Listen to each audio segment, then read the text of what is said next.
I am Mr. Magoo, also known as John Willman. I am currently driving a 2016 Chevy Silverado 2500. That's to tow my 65 Buick Skylark, which is what I believe we're here to talk about. I've had this car since I was 19. Yeah, 1979. It was March, I think it was, when I brought it home. Much to my parents' dismay. My mother threatened to throw me and the car out. I was in the middle of building my third 66 GTO. This goes back to the days when we used to build, buy, sell, race, hang out, did all kinds of things. And this was the last car that I built, that I actually owned. And I was in the middle of building my third 66 GTO. I was almost finished and I found this 65 Buick through a friend of mine sitting in a body shop.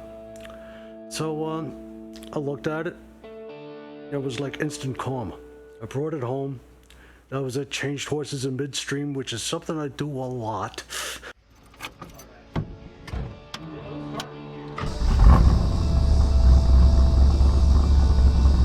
moved the engine back a little bit, coincidentally, which is 10% of the wheelbase, which is also what NHRA rules allowed in the classes. So that's what I've done. I moved the engine back and to get the weight transfer. The problems with doing that was making everything else fit. It was a horror show.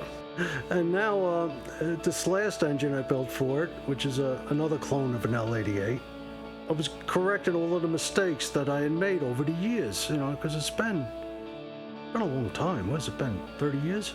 This build went on for about 15 months. And the entire year of 2018, I wasn't on the road at all with that car. And Charlie built a 4-speed for me, an M24 speed. He said he wanted to be an engineer. So okay, here. I gave him a transmission and 3 boxes. Put it together. Here's a book. And he put it together and it works. Amazing. And it does a good job. I sent it to my friend Tommy Shamul, B&R Auto Body on Herrick's Road in Garden City Park, Long Island, New York, to paint it. And he did a great job.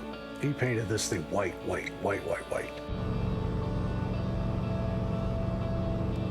I had it dynoed, and at the wheel it was putting out 370 horsepower. The car weighs 3,600. I scaled it. That's now. I mean, we haven't tuned it yet. Okay, we got to get it. I have ideas of what I want to do to it. I think the torque was 470 foot-pounds.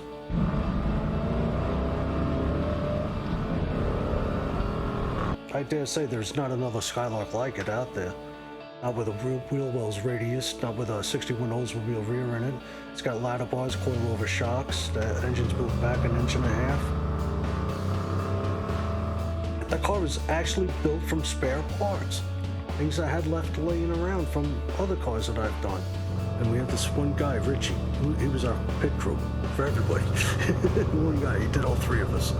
And he was the one that gave me my nickname, Mr. Magoo, because the first time I had the car out, and it used to spin sideways in the water. And the first time I had the car out, what do I know, right? So it's going sideways, and I'm pointing at the tower. So I overcorrected, now I'm doing a dry hop, I overcorrected, I'm pointing at the grandstands, and I overcorrect, I'm pointing at the tower again, I overcorrect, pointing at the grandstands.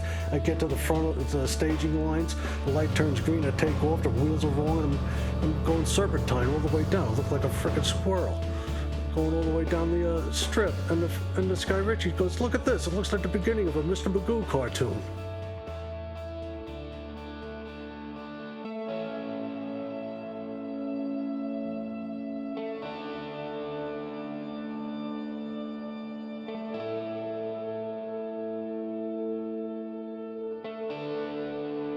Car goes back to before I met Colleen. She married me, she married the car too. And there was so many times I wanted to get rid of it, and she told me not to. My family was telling me to get rid of it, and she told me not to. She goes, you'll never have another one. And when this last engine went, and I was ready to park it, so that's it, let it wait for another generation. It's the only thing on my will. Charles, he gets the car. My buddies, Tommy Shamul, who painted the car, and Joe D'Amico, my tech advisor, they both told me, so man, what I would give to have a car from any car from back when we were doing it. Well, nobody kept anything. So I kept it. I still have it. A lot of sentimental value with it. You want comfort, that is not the car. Okay, I don't get out of that car without needing a doctor's appointment. All right? I mean, look, the new cars, they have it in spades. They got the comfort, they got the power, they got the mileage, they got maintenance free. Just let the computer do the work. All right? But getting into my car, it's you get the heat being thrown from the engine. You got the smells. You got the feel. We're having a lot of fun. The car is doing everything I wanted it to do. It's being everything I wanted it to be. It's like I'm reliving my childhood. The vision was what I would have done in 1980 if I had the money.